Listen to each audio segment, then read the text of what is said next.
So hello everyone, welcome back to engineers for poly YouTube channel. तो बच्चों कैसे हैं आप सभी? मैं उम्मीद करता हूँ आप सभी अच्छे होंगे, एकदम बढ़िया होंगे। बच्चों मैं भी एकदम बढ़िया हूँ। तो बच्चों आज हम स्टार्ट करने जा रहे हैं। आज से हम स्टार्ट करेंगे अपना पहला सब्जेक्ट जिसका नाम है रिन्यूएबल सोर्सेज ऑफ एनर्जी। ये 5th सेमेस्टर के स्टूडेंट्स के लिए होने वाला है, जो कि इस वर्तमान में डिप्लोमा में इलेक्ट्रिकल इंजीनियरिंग के छात्र होंगे। और भी ब्रांचेस में कॉमन हो सकता है, तो आप सभी जो है अपनी ब्रांचेस के हिसाब से इसे देखकर और आप इससे पढ़ सकते हैं बच्चों। ठीक है, चलिए तो स्टार्ट करते हैं। सबसे पहले इसका सिलेबस देखते हैं। इसका सिलेबस आप लोगों का क्या होने वाला है। फर्स्ट ऑफ ऑल सिलेबस के ऊपर चलते हैं। देखिए सिलेबस इसका क्या होने वाला है। पहले इसका सिलेबस देखेंगे हम। देखिए ये इसका सिलेबस है।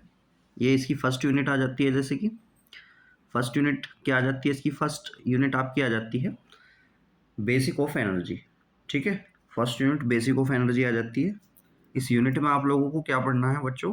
इसमें सबसे पहले पढ़ना है क्लासिफिकेशन ऑफ एनर्जी, यानी कि एनर्जी को आप किस तरीके से क्लासीफाई करते हैं। ठीक है, एनर्जी का क्लासिफिकेशन आप किस तरीके से करते हैं। जैसे आपकी कौन कौन से टाइप्स की एनर्जी होती है। जैसे प्राइमरी एनर्जी होती है, सेकेंडरी एनर्जी होती है।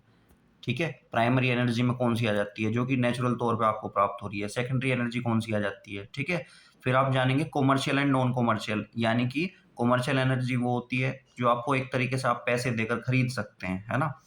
नॉन कॉमर्शियल कौन सी हो जाती है जो आप पैसे देकर नहीं खरीद सकते, जो कि आपको फ्रीली अवेलेबल है नेचर में।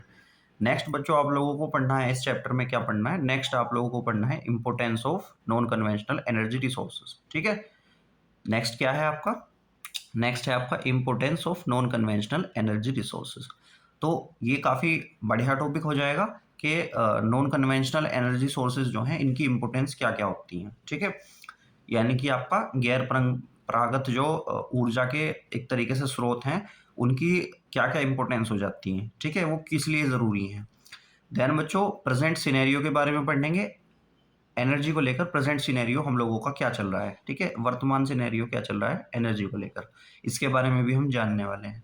इसके बाद फर्स्ट यूनिट में हम जानेंगे फ्यूचर प्रोस्पेक्टिव्स, फ्यूचर प्रोस्पेक्टस के बारे में कि आगे को लेकर हमारे जो है आगे फ्यूचर को लेकर, मतलब एक तरीके से हम कह सकते हैं कि आने वाले टाइम के लिए हमारे पास क्या प्रोस्पेक्ट हो सकते हैं एनर्जी को लेकर। देन बच्चों energy scenario in India, India में एनर्जी का क्या सिनेरियो है इसके बारे में भी हम जानने वाले हैं। इसके बाद हम पढ़ेंगे सेक्टर वाइज एनर्जी कंजप्शन, यानी कि किस सेक्टर में कितनी एनर्जी कंज्यूम हो रही है, यानी कि डोमेस्टिक सेक्टर में कितनी हो रही है, जो हमारा घरेलू सेक्टर है, जो घर में हम एनर्जी यूज़ करते हैं वो कितनी यूज़ करते हैं। उसके बाद जानेंगे हम इंडस्ट्रियल एनर्जी कितनी यूज़ हो रही है लगभग। ठीक है, और एग्रीकल्चर में कितनी एनर्जी यूज़ हो रही है। तो डिफरेंट डिफरेंट सेक्टर्स की हम एनर्जी डिस्ट्रीब्यूशन के बारे में, एनर्जी कंजप्शन के बारे में बात करेंगे कि इन सभी सेक्टर्स में कितनी एनर्जी आप लोगों की डिस्ट्रीब्यूट हो रही है। देन बच्चों हम पढ़ेंगे comparison between renewable and non renewable energy resources, यानी कि आपकी एक रिन्यूएबल एनर्जी होती है और एक एक रिन्यूएबल एनर्जी होती है और एक बच्चों नॉन रिन्यूएबल एनर्जी होती है। तो इन दोनों के बीच में हम डिफरेंस पढ़ने वाले हैं कि इन दोनों के बीच में आपको क्या डिफरेंस देखने को मिलता है।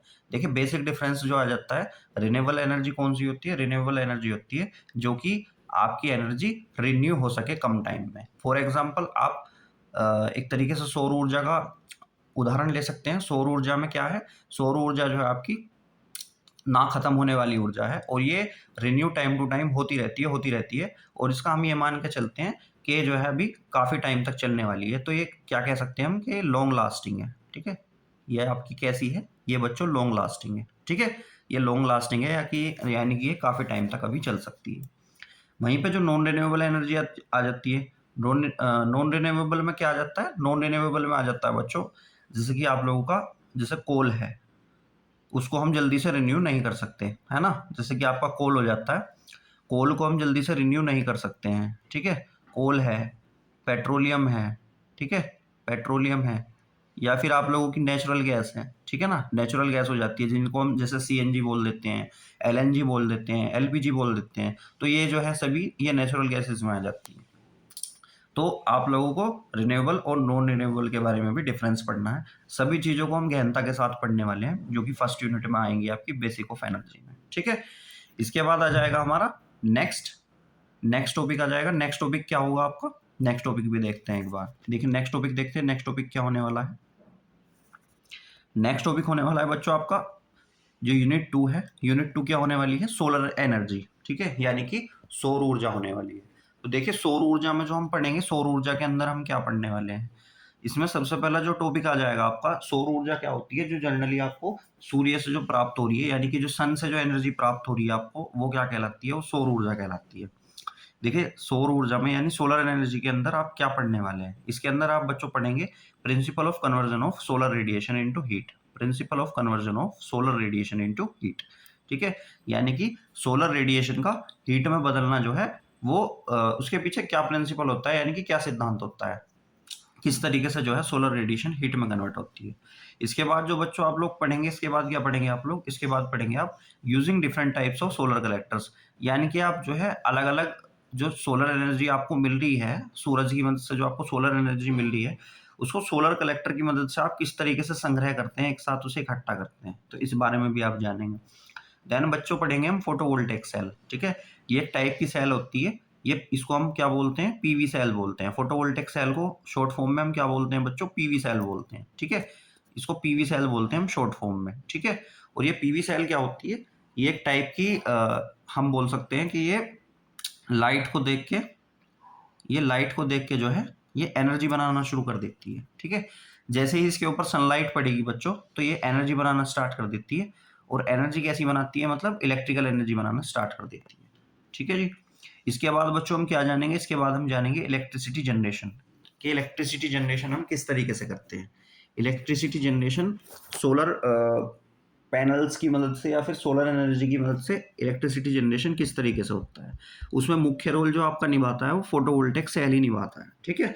इसके बाद हम जानेंगे बच्चों एप्लीकेशन ऑफ सोलर एनर्जी, ठीक है, यानी कि जो सौर ऊर्जा है, सोलर एनर्जी है, उसकी एप्लीकेशंस कहाँ-कहाँ देखने को मिलती हैं आपको, जैसे सोलर वाटर हीटर्स में देखने को मिलती हैं, है ना? या फिर सोलर फर्नेस में देखने को मिलती हैं। जैसे कि सोलर वाटर हीटर यानी कि जब आप सूर्य की मदद से, सूर्य की एनर्जी की मदद से, सूर्य ऊर्जा की मदद से जब आप पानी को गर्म करें, ठीक है ना? नेक्स्ट बच्चों सोलर फर्नेसेस, यानी कि जो सोलर से चलने वाली भट्टियाँ जो होती हैं, ठीक है ना? जो सौर ऊर्जा से चलने वाली जो भट्टियाँ होती हैं, वो भी एप्लीकेशंस आ जाती हैं, उनको भी हम पढ़ेंगे। इसके बाद हम बच्चों जानेंगे सोलर कुकर्स। सोलर कुकर्स क्या होते हैं? ये आप लोगों ने सुना भी हो शायद, नहीं सुना होगा तो हम समझाएँगे इसे आपको, ठीक है? इसके बाद बच्चों हम पढ़ेंगे सोलर लाइटनिंग। अगर आप गाँव वगैरह से संबंध रखते हैं या फिर अगर आपने देखा हो, तो गाँव में जो है खंबे पर ही सोलर पैनल लगा हुआ होता है, ठीक है ना? सोलर पैनल लगा हुआ होता है और उस सोलर पैनल से आपकी लाइट कनेक्टेड होती है। तो दिन में तो वो पैनल चार्ज करता है उसकी बैटरी को, और रात में जो है वो अनइंटरप्टेड पावर सप्लाई के साथ जो है बच्चों लाइट वर्क करती रहती है, रात भर जलती रहती है, चाहे उसे इलेक्ट्रिसिटी सप्लाई मिले या ना मिले, क्योंकि वो दिन भर चार्ज हुई है, तो रात को जो है चार्ज होने की वजह से जो है रात को नॉन स्टॉप चलती रहती है। इसके बाद हम पढ़ेंगे सोलर पंपिंग। सोलर पंपिंग आपकी कहाँ यूज़ होती है? सोलर पंपिंग आप लोग यूज़ करते हैं मेनली एग्रीकल्चर में, खेती वगैरह में, खेती-बाड़ी में आप लोग सोलर पंपिंग का यूज़ करते हैं। इसमें आप जो है थोड़े बड़े से सोलर पैनल लगा लेते हैं 2-3 किलोवाट के, मतलब जितनी आपकी आवश्यकता है, जितनी हॉर्स पावर की आपकी मोटर है, जितने वाटेज की मोटर है, उस हिसाब से आप जो है सोलर पैनल्स लगा लेते हैं। और उन सोलर पैनल्स को क्या करते हैं आप, उनसे जो है पंप को कनेक्ट करके और बच्चों आप चलाते हैं, ठीक है। इसके बाद आप जानेंगे, क्या जानेंगे, installation and maintenance of solar power plant, ठीक है, यानी कि सोलर पावर प्लांट का आप इंस्टॉलेशन और मेंटेनेंस किस तरीके से करते हैं। सोलर पावर प्लांट का आप इंस्टॉलेशन और मेंटेनेंस किस तरीके से करते हैं, तो बच्चों इन सभी चीज़ों के बारे में आप जानने वाले हो। देन हम क्या पढ़ेंगे, इसके बाद हम यूनिट थर्ड पढ़ेंगे। यूनिट थर्ड आपकी क्या हो जाती है, देखो सोलर एनर्जी जो होती है वो कुछ इस तरीके से होती है, ठीक है। सोलर एनर्जी कुछ इस तरीके से होती है, और ये आपके विंड मिल्स लगे हुए हैं, ठीक है, ये विंड विंड एनर्जी होती है और ये सोलर एनर्जी होती है, ये सोलर पैनल्स लगे हुए हैं नीचे। देखो ये मैंने आपको थोड़ा सा डायग्राम के थ्रू बताया कि सोलर एनर्जी किस तरीके से होती है। देन बच्चों आ जाती है आपकी, क्या आ जाती है, बायो एनर्जी आ जाती है। तो बायो एनर्जी में आप क्या देखते हैं, बायो एनर्जी में आप देखते हैं सबसे पहले बायोमास कन्वर्जन टेक्नोलॉजीज, यानी कि बायोमास को जो कन्वर्ट करने की टेक्नोलॉजी है वो क्या क्या है आप लोगों के पास, ठीक है। बायोमास को जो कन्वर्ट करने की टेक्नोलॉजीज हैं आप लोगों के पास, वो क्या क्या हो जाती हैं, चलिए एक बार देखते हैं। बायोमास,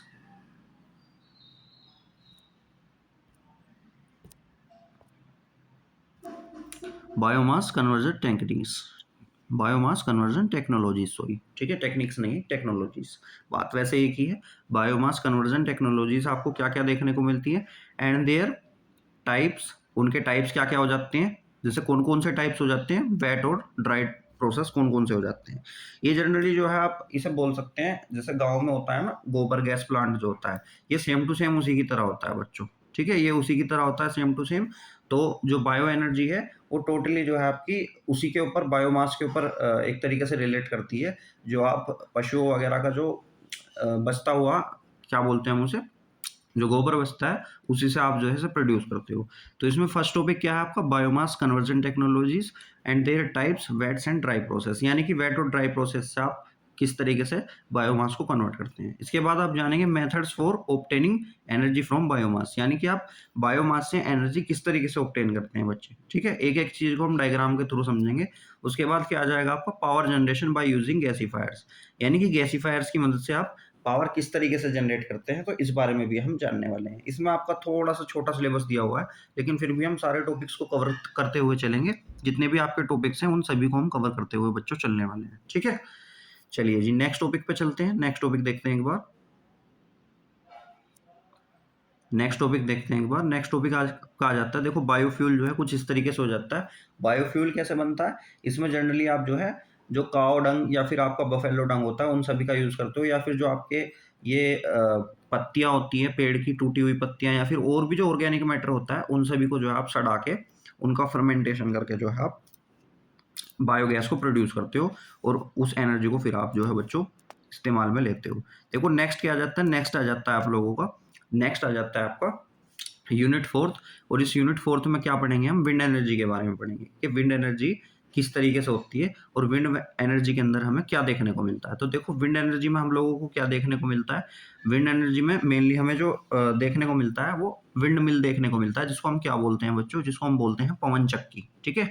तो विंड एनर्जी में हम सबसे पहले क्या जानेंगे, विंड एनर्जी में हम सबसे पहले जानेंगे विंड एनर्जी कन्वर्जन, यानी कि विंड एनर्जी को हम किस तरीके से कन्वर्ट करते हैं। फिर जो मशीन कन्वर्ट करती है वो क्या करती है, विंड विंड मिल होती है, ठीक है। विंड मिल जो है वो कन्वर्ट करती है किसको, जो वायु चल रही है, जो हवा चल रही है आसपास, उसको रोटेट एनर्जी में कन्वर्ट करके जो हो इलेक्ट्रिकल एनर्जी में कन्वर्ट करती है, ठीक है। इसके बाद हम जानेंगे electricity generation from wind types of wind mill, electricity generation from wind types of wind mill, ठीक है, यानी कि विंड टाइप जो विंड मिल होते हैं उनसे इलेक्ट्रिसिटी जनरेशन किस तरीके से होता है। इसके बाद हम जानेंगे लोकल कंट्रोल, लोकल कंट्रोल क्या चीज़ होती है और एनर्जी स्टोरेज क्या चीज़ होती है। इन सभी चीज़ों के बारे में जानने वाले हैं। कुछ टॉपिक्स इनमें नहीं दे रखे हैं तो इनसे थोड़ा सा हट के भी हम जो है आपको बताने वाले हैं, ठीक है, कि विंड मिल जो है कितनी रफ्तार पर घूमता है, ब्लेड्स का डायमीटर कितना होता है, ठीक है, और इंडिया में कहाँ कहाँ पे जो है आपके विंड मिल्स इंस्टॉल्ड है और उनसे कितनी एनर्जी आप लोगों की प्रोड्यूस हो रही है, ठीक है।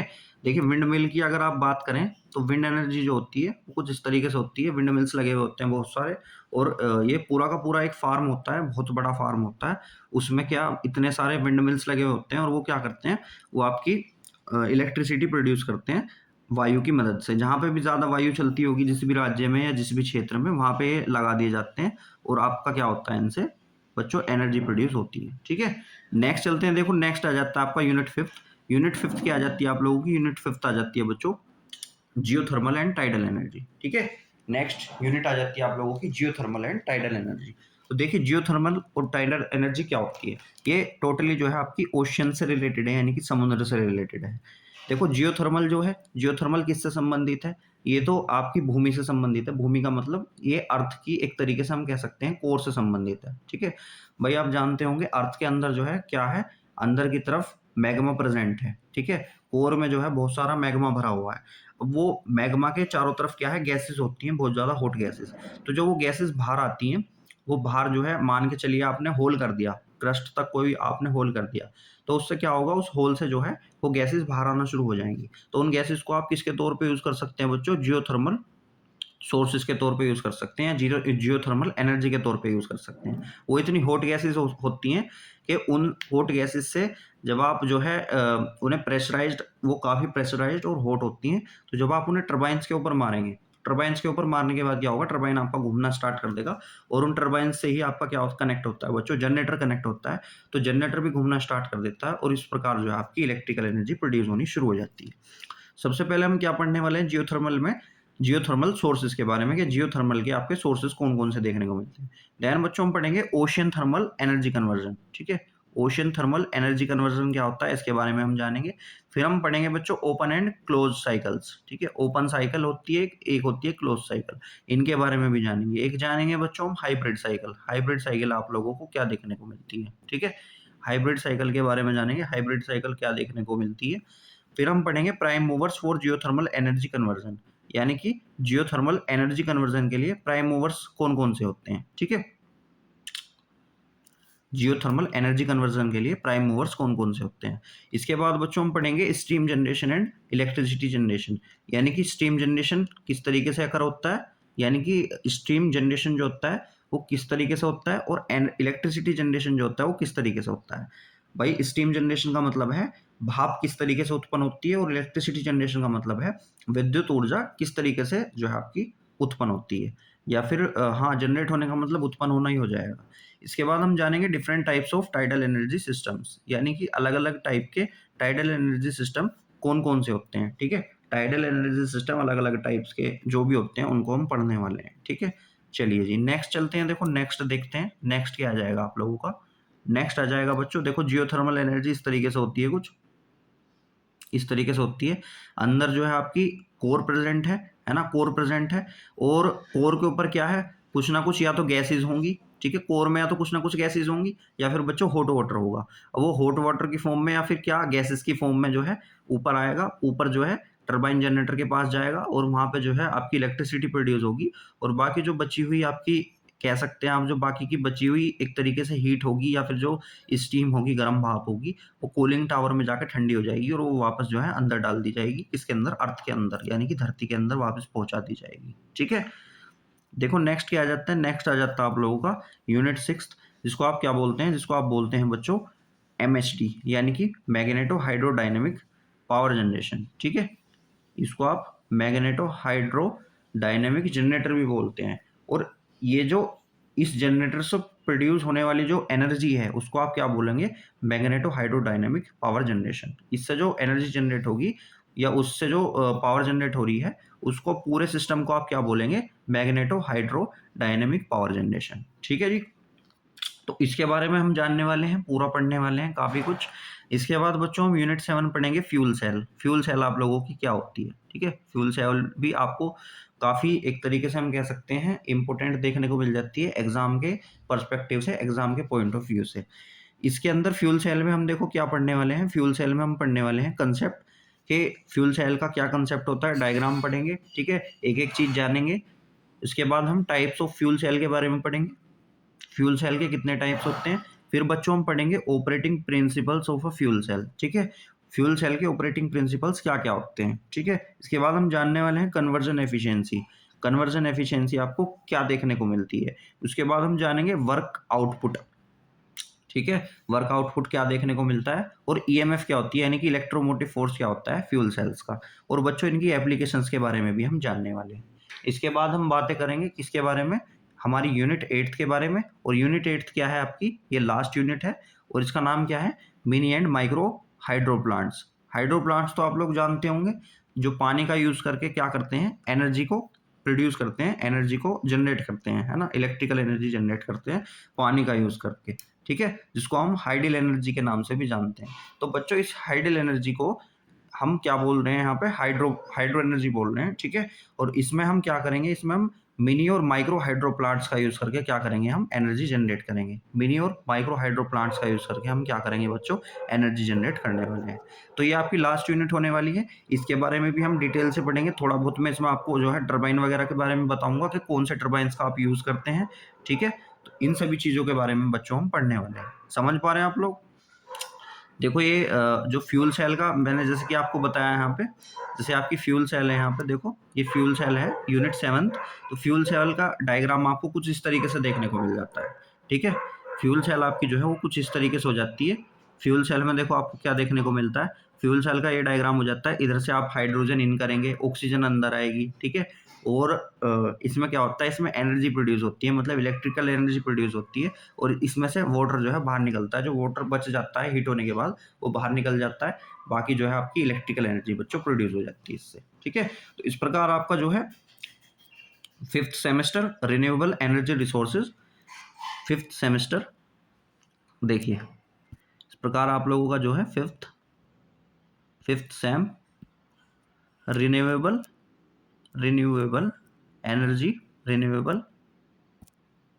एनर्जी रिसोर्सेज RER यानी कि रिन्यूएबल एनर्जी रिसोर्सेज, यही शायद मेरे हिसाब से आप लोगों के सब्जेक्ट का नाम है। तो इसका सिलेबस जो है बच्चों ये होने वाला है, और इनको हम आने वाले दिनों में एक एक करके एक एक यूनिट को कंप्लीट करने वाले हैं।